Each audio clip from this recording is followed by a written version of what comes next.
2026 apply online process की update लेके आ चुके हैं। किस तरह से आप यूपी पुलिस कांस्टेबल के 32,679 खाली पदों के लिए अपने फॉर्म अप्लाई कर सकते हो। स्टेप बाय स्टेप कंप्लीट जानकारी आपको इस वीडियो में दी जाएगी। लास्ट डेट की अपडेट है, अंतिम मौका है, केवल आपके पास 4 ही दिन शेष रह गए हैं। तो आप जल्द से जल्द अपना फॉर्म अप्लाई कर ले, कहीं मौका हाथ से छूट न जाए। अंतिम समय का वेट न करें, आज ही से अपना फॉर्म अप्लाई कर ले। आखिरी समय में कोई भी टेक्निकल प्रॉब्लम हो सकती है, तो फॉर्म अप्लाई करते समय अगर आपके सामने कोई भी टेक्निकल प्रॉब्लम आ रही है, उसका हल भी आपको इस वीडियो में मिल जाएगा। अंतिम समय में फॉर्म भरते समय आपको कोई भी ऐसी गलती या फिर मिस्टेक नहीं करनी होगी, जिसको करने से आपका फॉर्म भी रिजेक्ट हो सकता है। आखिरी समय में फॉर्म भरते समय आपको इंपॉर्टेंट गाइडलाइंस को रीड आउट कर लेना अनिवार्य है। इनको पूरा पढ़ने से ही आपके सभी सवाल डाउट क्लियर होंगे। फॉर्म भरते समय आप किस प्रकार से अपना वन टाइम रजिस्ट्रेशन कंप्लीट करोगे, किस तरह से वेरिफिकेशन करोगे, पर्सनल इंफॉर्मेशन और क्वालिफिकेशन की इंफॉर्मेशन आपको किस तरह से फिल करनी होगी, कैसे आप अपनी पोस्ट प्रेफरेंस दोगे, किस तरह से आपको अपना लाइव फोटो कैप्चर करना होगा, डॉक्यूमेंट सिग्नेचर फोटोग्राफ कैसे और कितने केबी में आप अपलोड करोगे, फीस पेमेंट करते हुए रजिस्ट्रेशन से लेकर प्रिंट तक आपको किस तरह से अपना फॉर्म अप्लाई कर लेना होगा। पूरी जानकारी के लिए आपको ये वीडियो शुरू से लेके एंड तक बिना स्किप किए हुए देखनी होगी। इस वीडियो को पूरा देखने पर ही आपके सभी सवाल और डाउट क्लियर होंगे। तो चलिए दोस्तों, बिना कोई वक्त कमाए शुरू करते हैं UP police constable form fill up की पूरी जानकारी। फॉर्म भरने से पहले आपको सबसे पहले हमारी वेबसाइट IND सरकारी नौकरी के इस पेज पर विजिट करना होगा, जिसका लिंक आपको नीचे description plus first comment box में मिल जाएगा। और हमारे इस पेज पर विजिट करके आप यहां से यूपी पुलिस कांस्टेबल का फॉर्म अप्लाई कर सकते हो। Uttar Pradesh police recruitment and promotion board UPPRPB Uttar Pradesh police की ओर से कांस्टेबल का नोटिफिकेशन रिलीज कर दिया गया है। यहाँ पर 32,679 वैकेंसीज निकली हुई है।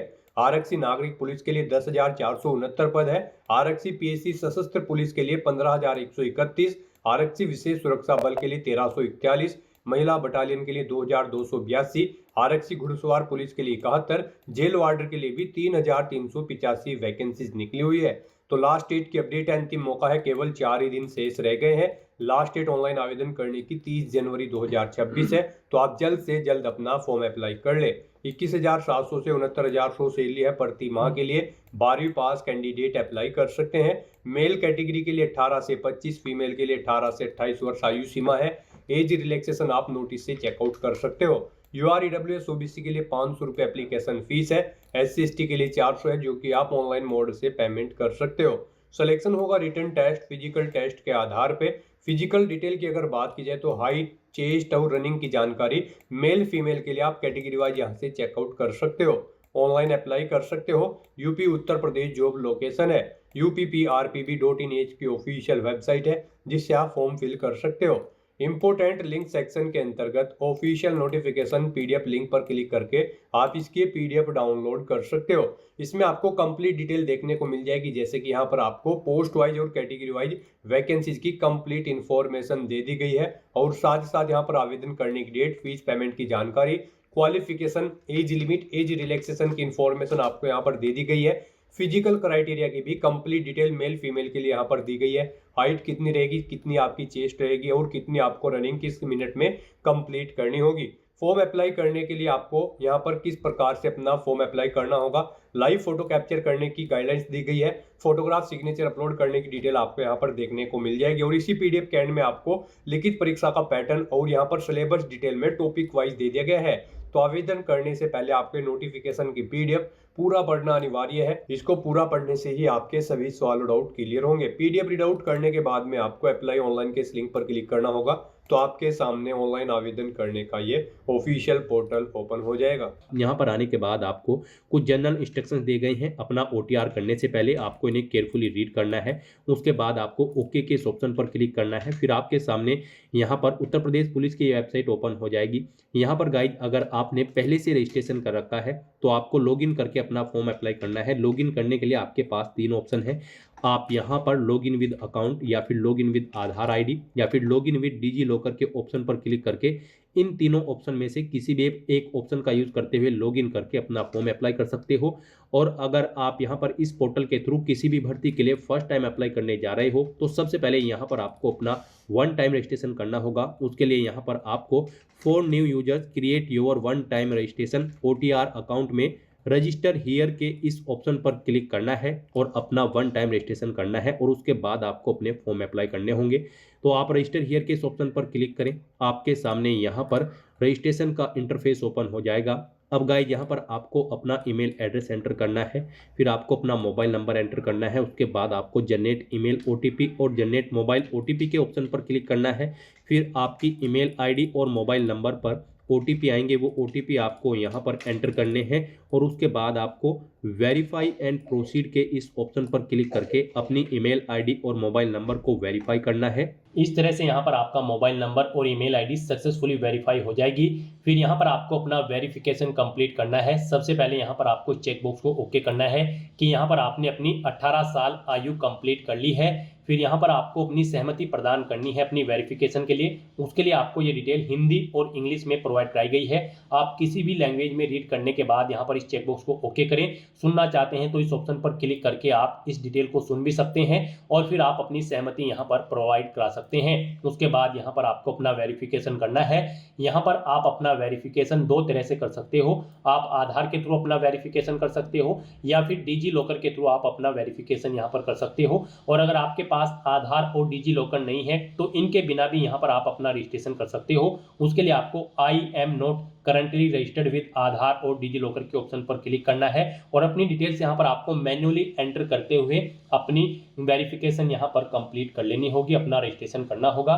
तो यहाँ पर हम आपको बता दें सबसे बेस्ट ऑप्शन आपके लिए आधार वेरिफिकेशन का रहेगा। यहाँ पर हम आपको सजेस्ट करेंगे आप आधार के थ्रू अपना वेरिफिकेशन कर लें। यहाँ पर बाद में भी आपको अपना वेरिफिकेशन करना होगा आधार के थ्रू। जब आप किसी भी भर्ती के लिए अप्लाई करेंगे तो हम आपको सजेस्ट करते हैं आप आधार के थ्रू अपना वेरिफिकेशन यहाँ पर कंप्लीट करें।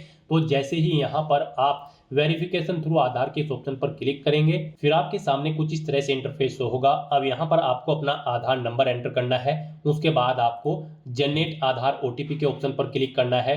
फिर आपके रजिस्टर्ड मोबाइल नंबर पर एक OTP आएगा जिससे आपका आधार कार्ड लिंक है, वो OTP आपको यहाँ पर एंटर करना है। और फिर गाइज आपको वेरीफाई एंड प्रोसीड के इस ऑप्शन पर क्लिक करते हुए आधार के थ्रू अपना वेरिफिकेशन कंप्लीट कर लेना है। इस तरह से यहाँ पर आपका आधार वेरिफिकेशन सक्सेसफुली कंप्लीट हो जाएगा। फिर यहाँ पर आपको अपनी नेशनलिटी सिलेक्ट कर लेनी है इंडिया। उसके बाद यहाँ पर आपको आपके आधार के अकॉर्डिंग कुछ चीज़ें आपकी ऑटोमेटिकली फिल मिल जाएगी, जैसे कि आपका नाम, आपकी डेट ऑफ बर्थ, आपका जेंडर और फिर यहाँ पर बस अब आपको अपने फादर का नाम एंटर करना है। उसके बाद यहाँ पर आपको अपनी 10वीं क्लास की डिटेल प्रोवाइड करनी है। यहाँ पर आपको अपना नाम एंटर करना है आपकी 10वीं की मार्कशीट के अकॉर्डिंग, यानी कि जो आपका नाम आपकी 10वीं की मार्कशीट में है वो एज इट इज आपको यहाँ पर टाइप करना है।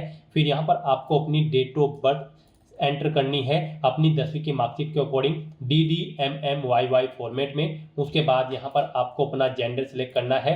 उसके बाद यहाँ पर आपको अपने फादर का नाम दोबारा से टाइप करना है अपनी हाई स्कूल की मार्कशीट के अकॉर्डिंग। इस तरह से अपनी डिटेल प्रोवाइड करने के बाद फिर आपको प्रोसीड के ऑप्शन पर क्लिक करना है। नेक्स्ट यहाँ पर आपको अपना पासवर्ड क्रिएट करना है। यहाँ पर आपके पासवर्ड के लिए आपको गाइडलाइन दी गई है। आपका पासवर्ड कम से कम 8 कैरेक्टर का होना चाहिए और ये अल्फा न्यूमेरिक फॉर्मेट में होना चाहिए। मीन्स आपके पासवर्ड में कम से कम एक अपर केस कैरेक्टर, एक लोअर केस कैरेक्टर, एक इंटीजर नंबर और एक स्पेशल कैरेक्टर जैसे कि @ या फिर डॉलर होना चाहिए। तो इस फॉर्मेट में यहाँ पर आपको अपना पासवर्ड एंटर करना है। हम यहाँ पर आपको सैंपल के तौर पर दिखा रहे हैं। यहाँ पर आप अपने अकॉर्डिंग अपना पासवर्ड एंटर करें। वही पासवर्ड आप यहाँ पर कंफर्म पासवर्ड फील्ड में एंटर करें। उसके बाद आई एम नॉट ए रोबोट के चेकबॉक्स को ओके करें और फिर गाइज आप preview and create an account के इस ऑप्शन पर क्लिक कर दें। फिर यहाँ पर आपने जो डिटेल प्रोवाइड कराई है उसका पूरा प्रीव्यू यहाँ पर आपको शो कर दिया गया है। आपको सभी डिटेल्स केयरफुली चेकआउट करनी है। कहीं पर कोई मिस्टेक है तो आप एडिट बटन पर क्लिक करके एडिट कर सकते हो, नहीं तो यहाँ पर बस अब आपको इस चेकबॉक्स को ओके करना है और फिर गाइज क्रिएट एन अकाउंट के इस ऑप्शन पर क्लिक कर देना है। फिर आपके सामने मैसेज शो होगा कि यहाँ पर खाता बनाने के बाद आप अपना ईमेल आईडी और मोबाइल नंबर कभी भी चेंज नहीं कर पाओगे अगर यहाँ पर आप प्रोसीड ऑप्शन पर क्लिक कर देते हैं। और अगर आप चेंज आउट करना चाहते हैं तो इस मैसेज को कट करें और एडिट करके अपना मोबाइल नंबर या फिर ईमेल आईडी आप चेंज कर सकते हैं। तो यहाँ पर अगर सभी चीज़ें ओके हैं तो अब यहाँ पर आपको प्रोसीड के इस ऑप्शन पर क्लिक कर देना है। इस तरह से यहाँ पर आपका यूपी पुलिस की इस वेबसाइट पर one time registration successfully complete हो चुका है। अब यहाँ पर आपको लॉगिन करने के लिए 3 ऑप्शन दिए गए हैं। आप यहाँ पर इनमें से किसी का भी यूज करते हुए अपने डैशबोर्ड में लॉगिन करके यूपी पुलिस की आने वाली भर्तियों के लिए अपना फॉर्म अप्लाई कर सकते हो। इन फ्यूचर में जो भी भर्तियां आएंगी बस यहाँ पर अब आपको इन तीनों ऑप्शन में से किसी भी ऑप्शन का यूज करते हुए लॉगिन करके अपने फॉर्म अप्लाई कर लेने हैं। यहाँ पर आप लॉगिन विद अकाउंट के ऑप्शन पर क्लिक करके लॉगिन कर सकते हो, लॉगिन विद आधार आईडी के थ्रू आप लॉगिन कर सकते हैं, या फिर आप third option login with DigiLocker option का क्लिक करते हुए भी अपने डैशबोर्ड में लॉगिन करके अपने फॉर्म अप्लाई कर सकते हो। गाइस यहाँ पर जैसे ही आप लॉगिन विद अकाउंट इस ऑप्शन पर क्लिक करेंगे आपके सामने कुछ इस तरह से इंटरफेस होगा। यहाँ पर आने के बाद आपको अपना मोबाइल नंबर या फिर ईमेल आईडी एंटर करनी है, अपना पासवर्ड आपको एंटर करना है जो पासवर्ड आपने क्रिएट किया है। फिर यहाँ पर आपको I am not a robot के चेकबॉक्स को ओके करना है और उसके बाद आपको लॉगिन के इस ऑप्शन पर क्लिक करते हुए अपने डैशबोर्ड में लॉगिन कर लेना है। लॉगिन ऑप्शन पर क्लिक करते ही आपके सामने 2 फैक्टर ऑथेंटिकेशन का ये मोड ओपन होगा। अब यहाँ पर आपको 2 ऑप्शन दिए गए हैं। यहाँ पर आप सेंड ओटीपी टू ईमेल के ऑप्शन पर क्लिक करें, आपकी ईमेल पर एक ओटीपी जाएगा, वो ओटीपी आप यहाँ पर एंटर करें और फिर लॉगिन के ऑप्शन पर क्लिक करते हुए अपने डैशबोर्ड में लॉगिन कर ले। या फिर जो सेकंड ऑप्शन है वो यहाँ पर सेंड ओटीपी टू फोन का है, आप इस ऑप्शन पर क्लिक करें, आपके मोबाइल नंबर पर एक ओटीपी जाएगा, वो ओटीपी आप यहाँ पर एंटर करें और फिर आप लॉगिन के इस ऑप्शन पर क्लिक करते हुए अपने डैशबोर्ड में लॉगिन कर ले। फिर आपके सामने आपका डैशबोर्ड कुछ इस तरह से ओपन होगा। यहाँ पर आपको अपना फॉर्म अप्लाई करने से पहले कुछ जनरल इंस्ट्रक्शन दिए गए हैं, आपको इन्हें केयरफुली रीड कर लेना है। उसके बाद आपको यहाँ पर ऑनलाइन एप्लीकेशन के 2 टैब दिए गए हैं, आपको इनमें से किसी पर भी क्लिक करना है। फिर आपके सामने कुछ इस तरह से इंटरफेस ओपन होगा। यहाँ पर आने के बाद आपको उत्तर प्रदेश पुलिस में आरक्षी नागरिक पुलिस एवं समकक्ष पदों पर सीधी भर्ती 2025 के इस सेक्शन में आना है। यहाँ पर आने के बाद गाइज आपको इस चेकबॉक्स को ओके करना है और उसके बाद फिर अप्लाई के इस ऑप्शन पर क्लिक करना है। फिर आपके सामने कुछ इस तरह से इंटरफेस ओपन होगा। यहाँ पर आपका फॉर्म स्टार्ट हो चुका है। आपकी पर्सनल इन्फॉर्मेशन आपको कुछ ऑटोमेटिकली फिर मिलेगी जो आपने रजिस्ट्रेशन टाइम पे प्रोवाइड कराई थी। बस यहाँ पर आपको अपनी मदर का नाम एंटर करना है। उसके बाद गाइज आपको यहाँ पर अपना मैरिटल स्टेटस सेलेक्ट कर लेना है, आप मैरिड हो या फिर अनमैरिड। उसके बाद आपसे पूछा गया है कि क्या आप उत्तर प्रदेश के मूल निवासी हैं, अगर हैं तो आप यस ऑप्शन सेलेक्ट करेंगे। फिर यहाँ पर आपको अपना जिला सेलेक्ट करना है, जिस जिले से आपको डोमिसाइल प्रमाण पत्र जारी किया गया है। उसके बाद यहाँ पर आपको बताना है किस रैंक के अधिकारी ने आपको डोमिसाइल प्रोवाइड कराया है, वो आपको ऑप्शन सेलेक्ट करना है। किस डेट को इशू हुआ है वो डेट आपको सेलेक्ट कर लेनी है। यहाँ पर आपको डोमिसाइल सर्टिफिकेट नंबर देना है, सर्टिफिकेट का एप्लीकेशन नंबर और फिर आपको अपने डोमिसाइल का सीरियल नंबर यहाँ पर एंटर कर देना है। और अगर आप उत्तर प्रदेश के मूल निवासी नहीं हैं तो आप सिंपली नो ऑप्शन सेलेक्ट करेंगे। फिर यहाँ पर आप किसी भी कैटेगरी से हो आपको जनरल कैटेगरी में काउंट किया जाएगा। उसके बाद यहाँ पर आपको अपनी कैटेगरी सेलेक्ट कर लेनी है। यहाँ पर आप जिस कैटेगरी से बिलोंग करते हैं आप अपनी कैटेगरी सेलेक्ट करें। गाइस यहाँ पर अगर आप रिजर्व कैटेगरी से बिलोंग करते हैं तो फिर यहाँ पर आपको बताना है आपको किस जिले से आपका कैटेगरी सर्टिफिकेट इशू हुआ है, आपको वो जिला सेलेक्ट करना है। फिर यहाँ पर आपको अथॉरिटी का नाम सेलेक्ट करना है जिसने आपको आपका कैटेगरी सर्टिफिकेट इशू कराया है, किस डेट को इशू कराया है वो डेट आपको सेलेक्ट कर लेनी है। यहाँ पर आपको अपना कैटेगरी सर्टिफिकेट का एप्लीकेशन नंबर एंटर करना है, उसका सीरियल नंबर यहाँ पर आपको एंटर कर देना है। फिर यहाँ पर गाइज आपको अपना कोरोस्पोंडेंस एड्रेस एंटर करना है। यहाँ पर आप अपना कोरोस्पोंडेंस एड्रेस एंटर करें। उसके बाद आप अपना परमानेंट एड्रेस यहाँ पर एंटर करें और अगर आपका परमानेंट एड्रेस आपके कोरोस्पोंडेंस एड्रेस के अकॉर्डिंग सेम है तो आप यहाँ पर इस चेकबॉक्स को ओके कर दें। ऑटोमेटिकली आपका परमानेंट एड्रेस आपके कोरोस्पोंडेंस एड्रेस के अकॉर्डिंग यहाँ पर फिल हो जाएगा। उसके बाद गाइज यहाँ पर आपको अपना राज्य सेलेक्ट कर लेना है, यानी कि अपना स्टेट आपको सेलेक्ट करना है। उसके बाद आपको अपना डिस्ट्रिक्ट यहाँ पर सेलेक्ट कर लेना है। इस तरह से अपनी सभी डिटेल्स फिल करने के बाद फिर आपको यहाँ पर सेव के इस ऑप्शन पर क्लिक करके अपनी ये सभी डिटेल सेव कर देनी है और उसके बाद आपको नेक्स्ट के इस ऑप्शन पर क्लिक करना है। नेक्स्ट यहाँ पर आपको अपनी कुछ और डिटेल प्रोवाइड करनी है। गाइज यहाँ पर आपसे पूछा गया है कि क्या आप स्वतंत्रता संग्राम सेनानी के आश्रित हैं, अगर हैं तो आप यस ऑप्शन सेलेक्ट करेंगे।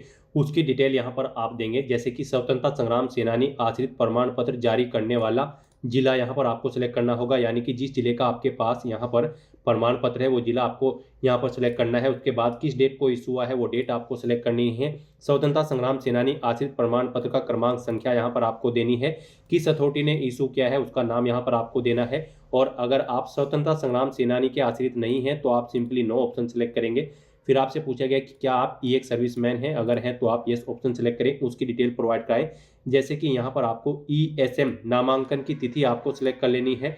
फिर यहाँ पर आपको सेवा की मुक्ति की तिथि सिलेक्ट कर लेनी है। और अगर आप ई एक सर्विसमैन नहीं हैं तो आप सिंपली नो ऑप्शन सेलेक्ट करेंगे। उसके बाद आपसे पूछा गया है कि क्या आप उत्तर प्रदेश के राज्य के कर्मचारी हैं और आपके पास अपेक्षित प्रमाण पत्र हैं, अगर है तो आप यस करें और फिर यहाँ पर उसकी डिटेल प्रोवाइड कराएं। जैसे कि उत्तर प्रदेश के राज्य की सेवाओं में शामिल होने की तिथि आपको सिलेक्ट करनी है। यहाँ पर NOC जारी करने की तिथि आपको सिलेक्ट कर लेनी है। सेवा की अवधि यहाँ पर इस डेट के अकॉर्डिंग कैलकुलेट करके आपको शो कर दी जाएगी। NOC सीरियल नंबर यहाँ पर आपको देना है। इशूइंग अथॉरिटी का नाम देना है जिसने आपको यहाँ पर NOC इशू कराई है। और अगर आप यहाँ पर उत्तर प्रदेश के राज्य के कर्मचारी नहीं हैं तो आप सिंपली नो ऑप्शन सेलेक्ट करेंगे, फिर आपको आगे की डिटेल नहीं देनी होगी। फिर आपसे पूछा गया कि क्या आपने कम से कम 3 साल के लिए होमगार्ड के रूप में सेवा की है, अगर की है तो आप यस करेंगे, नहीं की है तो आप नो ऑप्शन सेलेक्ट करेंगे। इस तरह से अपनी डिटेल प्रोवाइड करने के बाद गाइज आपको फिर यहाँ पर सेव के इस ऑप्शन पर क्लिक करके अपनी ये सभी डिटेल सेव कर देनी है। और फिर आपको यहाँ पर नेक्स्ट के इस ऑप्शन पर क्लिक करना है। नेक्स्ट यहाँ पर आपको अपनी एजुकेशनल क्वालिफिकेशन की डिटेल प्रोवाइड करनी है। गाइस यहाँ पर यूपी पुलिस कांस्टेबल की इस भर्ती में पार्टिसिपेट करने के लिए आपका 12वीं क्लास पास आउट होना जरूरी है या फिर इसके इक्विवेलेंट क्वालिफिकेशन आपकी होनी चाहिए। तो यहाँ पर आपको अपनी 10वीं और 12वीं क्लास की डिटेल देनी है। गाइस यहाँ पर अगर आपने इस पोर्टल के थ्रू पहले भी किसी भर्ती के लिए अपना फॉर्म अप्लाई किया है और उसमें आपने अपनी 10वीं क्लास की डिटेल प्रोवाइड कराई होगी तो वो डिटेल यहाँ पर आपको ऑटोमेटिकली फिर मिलेगी। इसमें अगर आप कुछ एडिट करना चाहते हैं तो आप पेंसिल के इस ऑप्शन पर क्लिक करके आप एडिट कर सकते हैं। और अगर आप फर्स्ट टाइम अप्लाई कर रहे हो तो फिर आपको यहाँ पर 10th स्टैंडर्ड के इस ऑप्शन पर क्लिक करके अपनी 10वीं क्लास की डिटेल यहाँ पर ऐड कर देनी होगी। और अगर आपने ऑलरेडी ऐड कर रखी है, यानी कि आपने पहले से कभी किसी भर्ती के लिए पोर्टल के थ्रू अप्लाई किया है कोई भी फॉर्म, तो फिर आपको बस यहाँ पर 12वीं क्लास की डिटेल ऐड करनी होगी। उसके लिए अब आपको यहाँ पर 12th स्टैंडर्ड और इक्विवेलेंट के इस ऑप्शन पर क्लिक करना है और यहाँ पर आपको अपनी 12वीं क्लास की डिटेल प्रोवाइड करनी है। सबसे पहले यहाँ पर आपको बोर्ड का नाम सेलेक्ट करना है, जिस बोर्ड से आपने अपनी 12वीं क्लास पास आउट की है, कब आपने पास आउट की है वो यहाँ पर डेट आपको सेलेक्ट कर लेनी है। अपना 12वीं का रोल नंबर यहाँ पर आपको एंटर करना है, सर्टिफिकेट का सीरियल नंबर आपको यहाँ पर एंटर करना है और उसके बाद आपको ऐड के इस ऑप्शन पर क्लिक करके अपनी 12वीं क्लास की डिटेल इस तरह से यहाँ पर आपको ऐड कर देनी है। इसी तरह से यहाँ पर आप अपनी 10वीं क्लास की डिटेल भी ऐड कर सकते हो। तो इस तरह से यहाँ पर आपको अपनी क्वालिफिकेशन की डिटेल ऐड करनी है। इस तरह से यहाँ पर अपनी 10वीं और 12वीं क्लास की डिटेल ऐड करने के बाद गाइज आपको फिर नेक्स्ट के इस ऑप्शन पर क्लिक करना है। नेक्स्ट यहाँ पर आपको अपने डॉक्यूमेंट अपलोड करने हैं। गाइज यहाँ पर आपको अपना कास्ट सर्टिफिकेट अपलोड करना है अगर आप रिजर्व कैटेगरी से बिलोंग करते हैं। फिर आपको अपना डोमिसाइल सर्टिफिकेट अपलोड करना है। उसके बाद आपको अपनी 10वीं क्लास की सर्टिफिकेट, मार्कशीट, 12वीं क्लास का सर्टिफिकेट और मार्कशीट अपलोड करने हैं। इनके लिए आपको यहाँ पर ये एरो की के ऑप्शन दिए गए हैं, आप इन ऑप्शन पर क्लिक करके अपने इन डॉक्यूमेंट्स को अपलोड कर सकते हो। इनके लिए आपको गाइडलाइन भी दी गई है। जैसे ही आप इन एरो की के ऑप्शन पर क्लिक करेंगे आपके सामने ये पॉपअप शो होगा, यहाँ पर आप चेकआउट कर सकते हो। आपके डॉक्यूमेंट यहाँ पर 1 MB से कम होने चाहिए और ये यहाँ पर PDF फॉर्मेट में होने चाहिए। तो अपने इन डॉक्यूमेंट्स को अपलोड करने के लिए आपको ब्राउज के इस ऑप्शन पर क्लिक करना है, फाइल को सेलेक्ट कर लेना है और फिर आपको सेव के ऑप्शन पर क्लिक करके 1 बाय 1 करके अपने सभी डॉक्यूमेंट्स को यहाँ पर अपलोड कर देना है। इस तरह से यहाँ पर अपने सभी डॉक्यूमेंट अपलोड करने के बाद फिर आप व्यू के इन ऑप्शन पर क्लिक करके आप इन्हें व्यू भी कर सकते हैं। गलती से कोई डॉक्यूमेंट गलत अपलोड हो गया है तो आप डिलीट के इन ऑप्शन पर क्लिक करके आप इन्हें डिलीट भी कर सकते हैं। इस तरह से यहाँ पर आपको अपने ये सभी डॉक्यूमेंट अपलोड कर देने हैं। उसके बाद गाइस यहाँ पर आपको अपना लाइव फोटो कैप्चर करना है। उसके लिए आपको यहाँ पर कैप्चर लाइव इमेज के इस ऑप्शन पर क्लिक करना है। फिर आपके सामने कुछ इस तरह से इंटरफेस शो होगा। अब आपको यहाँ पर इस सर्कल में अपना फेस रखना है और आपको यहाँ पर अपने पलकों को झपकाना है और कैप्चर के इस ऑप्शन पर क्लिक करते हुए यहाँ पर आपको अपना लाइव फोटो कैप्चर कर लेना है अपने वेब कैमरा या फिर मोबाइल के थ्रू। इस तरह से यहाँ पर आप अपना लाइव फोटो कैप्चर कर सकते हैं। फोटो कैप्चर करते समय यहाँ पर आपको कुछ चीज़ों का ध्यान रखना होगा। यहाँ पर जब आप अपना फोटो कैप्चर करेंगे आपका चेहरा बिल्कुल स्पष्ट होना चाहिए, किसी तरह से किसी आभूषण वगैरह या फिर कपड़े से ढका हुआ नहीं होना चाहिए।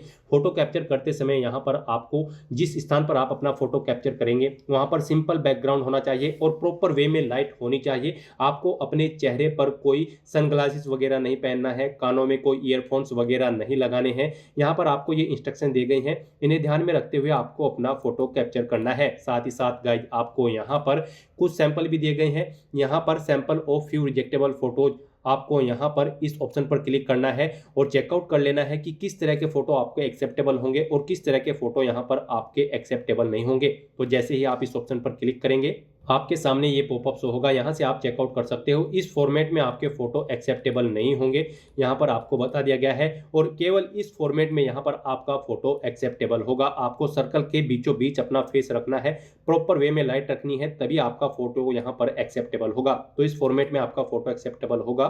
तो इन इंस्ट्रक्शंस को ध्यान में रखते हुए यहाँ पर आपको अपना लाइव फोटो कैप्चर कर लेना है अपने वेब कैमरा या फिर मोबाइल फोन के थ्रू। उसके बाद यहाँ पर आपको अपने सिग्नेचर अपलोड करने हैं। सिग्नेचर यहाँ पर आपके 5 KB से 20 KB के बीच में होने चाहिए, जेपीजी या फिर जेपीईजी फॉर्मेट में होने चाहिए। आपको एक व्हाइट पेपर पर ब्लैक या फिर ब्लू इंक पेन से अपने सिग्नेचर करने हैं, और सिग्नेचर अपलोड करने के लिए आपको यहाँ पर ब्राउज के इस ऑप्शन पर क्लिक करना है, फाइल को सेलेक्ट कर लेना है और अपने सिग्नेचर भी यहाँ पर आपको अपलोड कर देने हैं। इस तरह से अपना फोटो, सिग्नेचर और डॉक्यूमेंट अपलोड करने के बाद गाइज आपको फिर सेव के इस ऑप्शन पर क्लिक करके अपने इन सभी डॉक्यूमेंट्स को सेव कर देना है, और फिर आपको यहाँ पर नेक्स्ट के इस ऑप्शन पर क्लिक करना है। Great choices for the signature यहाँ पर आपके 5 KB से 20 KB के बीच में होने चाहिए, जेपीजी या फिर जेपीईजी फॉर्मेट में होने चाहिए। आपको एक व्हाइट पेपर पर ब्लैक या फिर ब्लू इंक पेन से अपने सिग्नेचर करने हैं, और सिग्नेचर अपलोड करने के लिए आपको यहाँ पर ब्राउज के इस ऑप्शन पर क्लिक करना है, फाइल को सेलेक्ट कर लेना है और अपने सिग्नेचर भी यहाँ पर आपको अपलोड कर देने हैं। इस तरह से अपना फोटो, सिग्नेचर और डॉक्यूमेंट अपलोड करने के बाद गाइज आपको फिर सेव के इस ऑप्शन पर क्लिक करके अपने इन सभी डॉक्यूमेंट्स को सेव कर देना है, और फिर आपको यहाँ पर नेक्स्ट के इस ऑप्शन पर क्लिक करना है। नेक्स्ट यहाँ पर आपको अपनी पोस्ट प्रेफरेंस देनी है। यहाँ पर आप जिस पोस्ट को जिस नंबर पर प्रेफरेंस देना चाहते हैं उसके सामने उसी नंबर पर आप प्लस के ऑप्शन पर क्लिक करेंगे। मान लीजिए यहाँ पर आप आरएक्सी पीएससी सशस्त्र पुलिस पुरुष, constable PSC arm police male को जो सेकंड नंबर पर है इसे आप फर्स्ट नंबर पर प्रेफरेंस देना चाहते हैं, तो इसे आप फर्स्ट नंबर पर क्लिक करें। यहाँ पर इसे फर्स्ट नंबर पर प्रेफरेंस दिया जाएगा। तो यहाँ पर आप जिस पोस्ट के सामने जिस नंबर पर प्लस के ऑप्शन पर क्लिक करेंगे उसे उसी नंबर पर यहाँ पर प्रेफरेंस दिया जाएगा। इस तरह से यहाँ पर आपको 1 बाय 1 करके अपनी पोस्ट प्रेफरेंस ऐड कर देनी है। उसके बाद यहाँ पर आपको इस चेकबॉक्स को ओके करना है। फिर यहाँ पर आपको अपनी प्रीफरेंशियल क्वालिफिकेशन की डिटेल देनी है, यानी अधिमानी अर्हता की डिटेल देनी है। यहाँ पर आपसे पूछा गया है कि क्या आपके पास O लेवल का सर्टिफिकेट है कंप्यूटर में, DOEACC या फिर NIELIT सोसाइटी से। अगर है तो आप यस करेंगे, और फिर यहाँ पर अपना वो सर्टिफिकेट आप अपलोड करेंगे। आपको ब्राउज के ऑप्शन पर क्लिक करना है, फाइल को सिलेक्ट कर लेना है और अपना ये सर्टिफिकेट यहाँ पर आपको अपलोड कर देना है। इसका साइज यहाँ पर 1024 KB से कम यानी कि 1 MB से कम होना चाहिए। PDF फॉर्मेट में आपकी ये फाइल होनी चाहिए। और अगर आपके पास यहाँ पर ये सर्टिफिकेट नहीं है तो आप सिंपली नो के इस ऑप्शन पर क्लिक करेंगे। फिर आपसे पूछा गया है कि क्या आपने प्रादेशिक सेना में न्यूनतम 2 वर्षों तक सेवा की है, अगर की है तो आप यस करें, और फिर यहाँ पर आप अपना सर्विस सर्टिफिकेट अपलोड करें। 1 MB से कम उसका साइज होना चाहिए। आपको ब्राउज के ऑप्शन पर क्लिक करते हुए अपना ये सर्टिफिकेट यहाँ पर अपलोड कर देना होगा। और अगर आपने सेवा नहीं की है तो आप सिंपली नो ऑप्शन सेलेक्ट करेंगे। फिर आपसे पूछा गया है कि क्या आपके पास यहाँ पर NCC का B सर्टिफिकेट है, अगर है तो यस करें और उसे अपलोड करें, नहीं है तो आप नो ऑप्शन सेलेक्ट करें। उसके बाद आपको डिक्लेरेशन सेक्शन में आना है। इन सभी डिटेल्स को 1 बाय 1 करके आपको केयरफुली रीड कर लेना है, और फिर इन चेकबॉक्सेस को आपको 1 बाय 1 करके ओके करना है। उसके बाद यहाँ पर आपको कुछ अपनी एडिशनल डिटेल्स प्रोवाइड करनी है। यहाँ पर आपसे कहा गया है कि क्या आप घोषणा करते हैं या करती हैं कि आप अविवाहित है या फिर विधुर है या फिर विधवा है, या आपके द्वारा केवल एक ही जीवित जीवन साथी है, आप यह भी घोषणा करते हैं या करती हैं। तो यहाँ पर आपको इन डिटेल्स को रीड आउट कर लेना है, और यहाँ पर आपको यस या नो में अपने आंसर्स प्रोवाइड करा देने हैं। आपको इन सभी डिटेल्स को 1 बाय 1 करके रीड आउट करके अपने आंसर्स यस या नो में प्रोवाइड करा देने हैं। फिर गाइस यहाँ पर आपको अपना पैलेस एंटर करना है। उसके बाद यहाँ पर आपको फिर प्रीव्यू एप्लीकेशन के इस ऑप्शन पर क्लिक करना है। फिर यहाँ पर आपको आपके एप्लीकेशन फॉर्म का पूरा प्रीव्यू शो कर दिया गया है। आपको सभी डिटेल्स केयरफुली चेकआउट करनी है, इसे नीचे स्क्रॉल डाउन करना है। उसके बाद आपको इस चेकबॉक्स को ओके करना है। कहीं पर कोई मिस्टेक है तो आप गाइड यहाँ पर एडिट के इस ऑप्शन पर क्लिक करके एडिट कर सकते हैं, और अगर सभी चीज़ें ओके करना है। फिर यहाँ पर आपको आपके एप्लीकेशन फॉर्म का पूरा प्रीव्यू शो कर दिया गया है। आपको सभी डिटेल्स केयरफुली चेकआउट करनी है, इसे नीचे स्क्रॉल डाउन करना है। उसके बाद आपको इस चेकबॉक्स को ओके करना है। कहीं पर कोई मिस्टेक है तो आप गाइज यहाँ पर एडिट के इस ऑप्शन पर क्लिक करके एडिट कर सकते हैं। और अगर सभी चीज़ें ओके हैं तो बस यहाँ पर अब आपको सबमिट के इस ऑप्शन पर क्लिक कर देना है। फिर आपके सामने ये पॉपअप शो होगा। यहाँ पर आपसे कहा गया है फीस पेमेंट करने से पहले पहले आप अपने एप्लीकेशन फॉर्म में जितनी बार चाहें आप एडिट कर सकते हैं, लेकिन फीस पेमेंट करने के बाद आप अपने फॉर्म में एडिट नहीं कर सकते हो। तो यहाँ पर अब आपसे कहा गया है कि क्या अब आपको अपना फॉर्म सबमिट करना है। तो यहाँ पर अगर आप अपना फॉर्म सबमिट करना चाहते हैं तो आप सबमिट के इस ऑप्शन पर एक बार फिर से क्लिक कर दें। तो इस तरह से यहाँ पर आपका एप्लीकेशन फॉर्म सक्सेसफुली सबमिट हो जाएगा। यहाँ पर आपका फॉर्म तो सबमिट हो चुका है, लेकिन कंसीडर इसे आपके फीस पेमेंट के बाद ही किया जाएगा। गाइस यहाँ पर जनरल, ओबीसी और ईडब्ल्यूएस कैंडिडेट को 500 रुपये फीस जमा करानी होगी। और अगर आप SC ST कैटेगरी कैंडिडेट हैं तो आपको मात्र 400 रुपये फीस के रूप में जमा कराने होंगे, जो कि आप ऑनलाइन मोड से जमा करा सकते हो। फीस पेमेंट करने के लिए गाइस अब आपको यहाँ पर पे विद SBI ई-पे के इस ऑप्शन पर क्लिक करना है। फिर आपके सामने ये पॉपअप शो होगा। अब आपको इस चेकबॉक्स को ओके करना है और उसके बाद आगे बढ़ें /प्रोसीड के इस ऑप्शन पर क्लिक कर देना है। फिर आपके सामने फीस पेमेंट का ये इंटरफेस ओपन होगा। यहाँ पर आप debit card, credit card, prepaid card या फिर नेट बैंकिंग या फिर UPI के माध्यम से अपना फीस पेमेंट कर सकते हो। यहाँ पर आपके लिए सबसे बेस्ट और इजी ऑप्शन UPI का रहेगा। तो आप UPI के इस ऑप्शन पर क्लिक करें। उसमें भी आपके पास फीस पेमेंट करने के लिए 2 ऑप्शन है।